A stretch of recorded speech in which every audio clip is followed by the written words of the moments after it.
આપણી પાસે એક બહુ મોટો વિલામાં આપણે રહેતા હોઈએ અને એક નાના સરખા અહીંયાથી આપણે એક નાનું મંદિર લઈ આવીએ અને એમાં પ્રભુને પધરાવ્યા હોય. તમારી પાસે એક વિલા બનાવવાના પૈસા છે અને રૂમ ઉભો કરી દો. પ્રભુને તમે આપણી પાસે ઓડી છે, મર્સિડીઝ છે. પ્રભુ કહેતા નથી કે મને ઓડીમાં લઈ જાય, તો હજુ પણ રથમાં જ બિરાજે છે. આપણી પાસે વેલ્વેટમાં આપણા બેડ એટલા સોફ્ટ છે, પણ પ્રભુ કોઈ એવું કહેતા નથી કે તમે આટલા કોમલ ગાદલા પર સુધારો. પણ આ ભક્તનો ધર્મ છે કે પ્રભુને સર્વ ઉત્તમ વસ્તુ સમર્પિત કરવી, કારણ કે પ્રભુ એક ઉત્તમ વસ્તુના ભોક્તા છે અને રચયિતા भी वो है અને જે રચયિતા છે એ ઉપયોગ કરવાનો સંપૂર્ણ અધિકારી છે. ત્યારે એમાં આપણે બાધા ઉત્પન્ન કરનાર કોણ? રાજકી સેવા હોય, માનસી સેવા હોય, કોઈ મિષ્ટિ ભોગની સેવા કરે, કોઈ નાગરીની સેવા કરે, કોઈ દૂધઘરની સેવા કરે, કોઈ મેવા ધરાવતું હોય, કોઈ સકડી ધરાવતું હોય, કોઈ અષ્ટાયામની સેવા કરતો હોય, કોઈ અષ્ટમી સવારે જ કરતું હોય. આ દરેક સેવાના અલગ અલગ પ્રકારો છે. આપણે વ્યક્તિગત રીતે કોઈ પણ આપણે 12-13 વર્ષથી ઘરે ઠાકોરજી બિરાજતા હોય, આપણે મિષ્ટિ ભોગ કરતા હોઈએ, શું આપણે 12 વર્ષ ખાલી મિષ્ટિ પર રહી શકીએ છીએ? આ પ્રશ્ન આવે છે કે જ્યારે પ્રભુ પોતે બિરાજે છે, પૂર્ણ પુરુષોત્તમ ત્યાં એનો વાસ છે.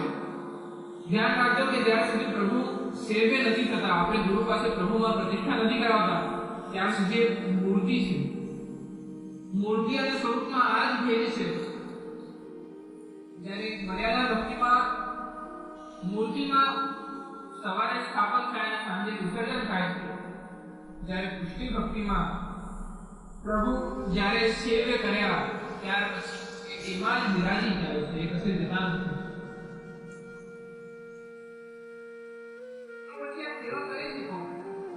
મિષ્ટિ ભોગ ધરાવો ખાલી, તો પ્રભુ તો ખાલી મિષ્ટિ ભોગ પર રહેતા નથી. આપણે ખુદ નથી રહી શકતા, તો પ્રભુ કઈ રીતે?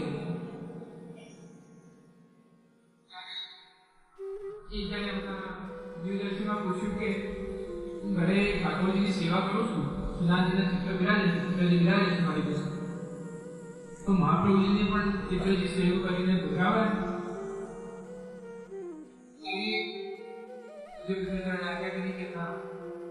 આપણે મહાપ્રભુજીમાં અને પ્રભુમાં અંતર નથી જોતા, એટલે પ્રભુમાં અને મહાપ્રભુની સ્થાપના પ્રતિષ્ઠા સાથે જ થાય છે, એક જ સ્વરૂપમાં થાય છે.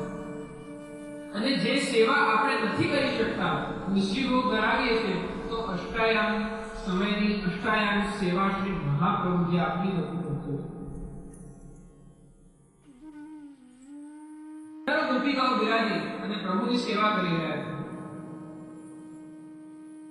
જ્યારે આખા જીવન આપણે સેવા ન કરી હોય, પણ પુણ્ય કર્મ કર્યા હોય, દાન આપણે બહુ જ કર્યું હોય, બહુ જ આપણે સોશિયલી બહુ જ આપણે બધાને હેલ્પ કરતા હોઈએ, ડોનેશન કરતા હોઈએ, પણ સેવા ન કરી હોય, તો જ્યારે આપણું દેહ છૂટે ત્યારે ગૌલોકમાં તો આપણે જઈશું, કારણ કે પુણ્ય કર્મ તો કર્યા છે. પ્રભુની શરણનો પ્રાપ્ત થશે. પણ રાધિકાજી જ્યારે જીવને જોશે કે આજે તો પ્રભુની સેવામાં નવો જીવ આવ્યો છે અને કહેશે કે જે માલાજી ધરાવો અને તમને માલાજી ધરાવતા નહીં આવતો, ત્યારે તમે શું કરશો? એટલે જ ગુરુદેવે આપણા ઘરે ઠાકોરજી પધરાવ્યા કે ત્યાં જઈને આપણને આ પ્રોબ્લેમ ફેસ ના કરવી પડે. કારણ કે આપણે જીવનું સાયકોલોજીકલ આ એક સ્વભાવ છે, જ્યારે એકદમથી પ્રોબ્લેમ આવે ને ત્યારે જે બુલેટ પ્રોબ્લેમ જ્યારે આવે, સુખ અને દુઃખની આ એક સવારી સાયકલ પર જઈ રહી હોય છે. સુખ નાનું છે પણ આનંદદાયક છે અને દુઃખ લાંબુ છે. હવે સુખ દુઃખની પાછળ બેઠું છે. અને દૂરથી જોયું તો દુઃખ આવતું દેખાયું એટલે તરત ઘરની અંદર ઘૂસી ગયા. દુઃખની પાછળ સુખ બેઠું હતું એ દેખાયું હતું, કારણ કે નાનું હતું. હવે જ્યારે સુખ આપણે તો ઘરની અંદર જતા રહ્યા, દરવાજો બંધ કરી દીધો, હવે સુખ ઘરની બહાર આવીને બેલ વગાડે છે, ત્યારે આપણે સમજીએ છીએ કે દુઃખ આવ્યું છે, દુઃખ આવ્યું છે, દુઃખ આવ્યું છે.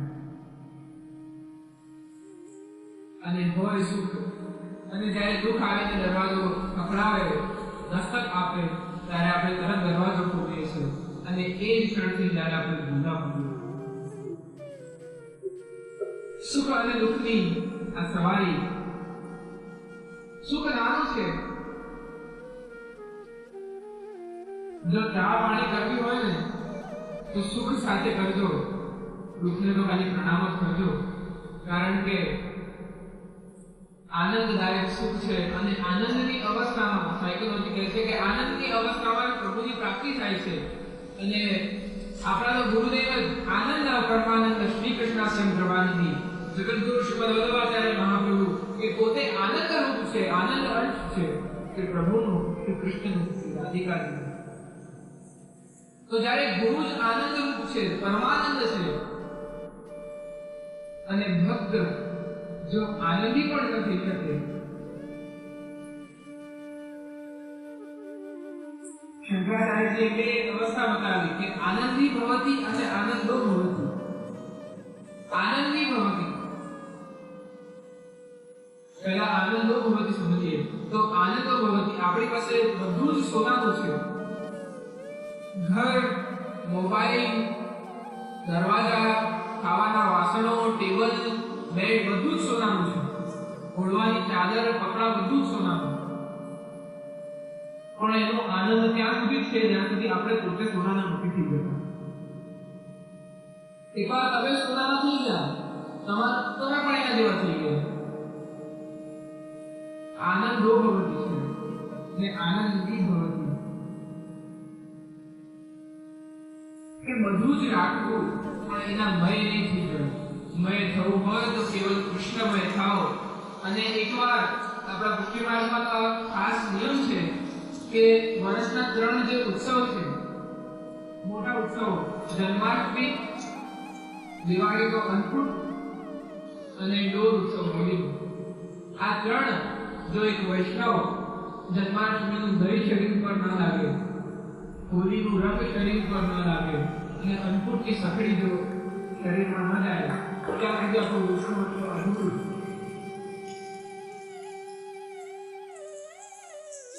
એ તો ઉભો છે તને બધું આપવા માટે, પણ તું જ ઉભો છે. એ તો ઉભો છે તને બધું જ આપવા માટે, પણ તું ઉભો છે ચમકીને સાગર માંગવા. એ તો તૈયાર છે તને બધું આપવા, પણ જ્યાં સુધી આ ભક્તની અવસ્થા એ ભક્તિમય નથી થતી, પ્રભુમય નથી થતી, એસી રંગ દે કે રંગદારી છૂટે, ભોગી આગળ ચાહે સારી ઉમરિયા, શ્યામ પિયા હોઈ ભલે છે. મહારાજનું સ્વરૂપ જ્યારે આપણે નિમંત્રણજી આ બધા જાત પર અહીંયા સુધી વિસર ગયો હરિનામ.